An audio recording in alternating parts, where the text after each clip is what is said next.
मुख्यमंत्री और कांग्रेस नेता अशोक गहलोत ने सुप्रीम कोर्ट के फैसले का स्वागत करते हुए कहा कि उन्हें बहुत खुशी है कि अदालत ने इस मुद्दे पर रोक लगा दी है। गहलोत ने कहा कि हम इसका स्वागत करते हैं और उम्मीद करते हैं कि सरकार भी समझ जाएगी कि जनता क्या चाहती है। उनका यह बयान राजस्थान के राजनीतिक हलचल के बीच आया है। देखिए, जब से ये अरावली को लेके इशू बना है तब से लगातार हम लोग रिक्वेस्ट कर रहे हैं और कह रहे हैं इसमें हमें कोई राजनीति नहीं करनी है। हमें बहुत ही प्रसन्नता है कि आज सुप्रीम कोर्ट ने स्टे कर दिया। हम उसका स्वागत करते हैं और हम उम्मीद करते हैं कि सरकार भी समझ जाएगी कि जनता क्या चाहती है।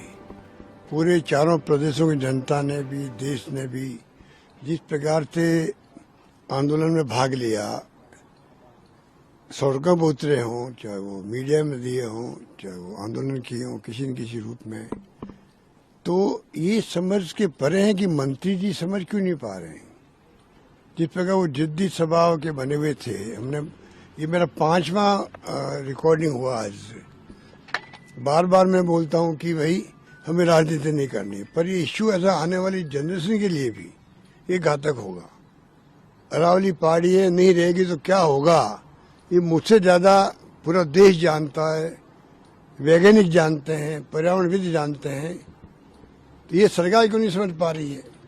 अब मुझे उम्मीद है कि जो सुप्रीम कोर्ट ने 2-2 का आज फैसला दिया है, पहली सुनवाई के अंदर शियो मोटो केस अपने हाथ में लेकर के स्टे किया है, इसके अपने मायने होना ये समझना चाहिए।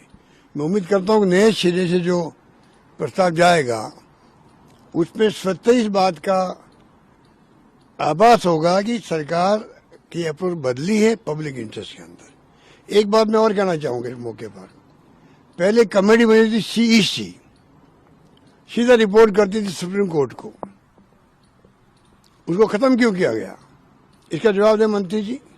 खत्म करके सीईसी के नाम से ही अपने विभाग में कमेटी बना दी है। वो असेसमेंट करके रिपोर्ट किसको देगी, सरकार को देगी। सरकार चाहे उस रिपोर्ट को एक्सेप्ट कर ले या कुछ भी कर ले। पहले वाली रिपोर्ट सीधी सुप्रीम कोर्ट को पेश होती थी, उसका महत्व था। वो समिति जो कमेटी थी, एक्टिविस्ट की थी, एक्सपर्ट की थी, वो सुप्रीम कोर्ट ने खुद ही बनाई हुई थी। नॉमिनेशन भी सुप्रीम कोर्ट खुद करता था।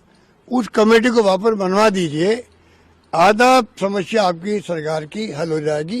लोग समझ जाएंगे कि अब जो फैसले होंगे वो सुप्रीम कोर्ट की एक्सपर्ट कमेटी की राय के आधार पर होंगे।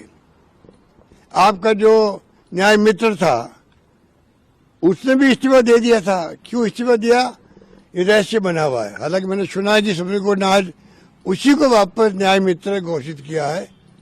मैं उम्मीद करता हूं कि अब जो गाड़ी पटरी उतर गई थी वापस लाइन पे आएगी, ये मेरा मानना। और मैं सभी एक्टिविस्ट को, एनजीओ को, युवाओं को, छात्रों को, नौजवानों को बधाई देना चाहूंगा कि आप सब ने जिस प्रकार से इस इश्यू को इमीडिएटली कैच किया, जो और कैच करके जो आपने अपना आंदोलन प्रारंभ किया, भागीदारी निभाई, उसके लिए आप धन्यवाद के पात्र हो, बधाई के पात्र हो। धन्यवाद। सर, जयराम रमेश जी ने इस्तीफा भी मांगा है। जिस तरीके से वन मंत्री का रवैया रहा, उनका ये जो फैसला आया है उसके बाद में इस तरीके के जो मंत्री हैं उनको इस्तीफा देना चाहिए। ये तो इस्तीफे की लायक की बात थी। अगर जयराम जी ने इस्तीफा मांगा है, वो खुद एक्सपर्ट है, वो तो मंत्री रहे हो इस विभाग के, और वो जब थे मंत्री तो जो फैसले हुए हैं देश के अंदर वो काबिल तारीफ है। उन्होंने कोई कॉम्प्रोमाइज नहीं किया, कोई बड़े उद्योगपति हो या कोई भी हो, उन्होंने हमेशा पर्यावरण की दृष्टिकोण सामने रखकर के फैसले किए थे। मुझे याद है, मैं उस सरकार में था उस वक्त में, मुझे पता है कि उनकी अप्रोच क्या थी। इसलिए आज जो उन्होंने इस्तीफा मांगा तो इसलिए मांगा है, मंत्री का जो रुख है, इवन आपका सरिस्का के लिए भी, उनका खुद का लोकसभा क्षेत्र, आपने वहां बेईमानी करा करके वहां जिस प्रकार से प्रस्ताव पास करवा दिया अपने मंत्रालय से, 3 दिन में 24, 25, 26 तारीख को यहाँ का वाइल्ड लाइफ बोर्ड राजस्थान का, दिल्ली का टाइगर को लेके जो एक संस्था बनी वो, और दिल्ली का केंद्र का वाइल्ड लाइफ बोर्ड, तीनों ने एक एक दिन में उसको अप्रूव कर दिया और सुप्रीम कोर्ट में पेश कर दिया। वहां से आपको लताड़ मिली,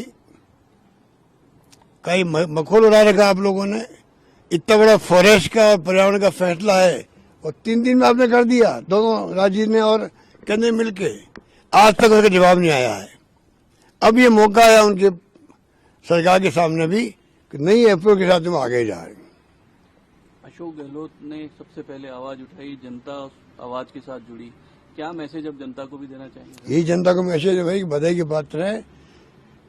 इस घटना से ये सिद्ध हो गया, पब्लिक इंटरेस्ट का कोई इश्यू आता है उसमें तमाम लोग, सारे कोई मतभेद हो या डिफेंस ऑफ ओपिनियन भी हो के मामले में, ऐसे मामले में सब एकजुट हो जाते हैं।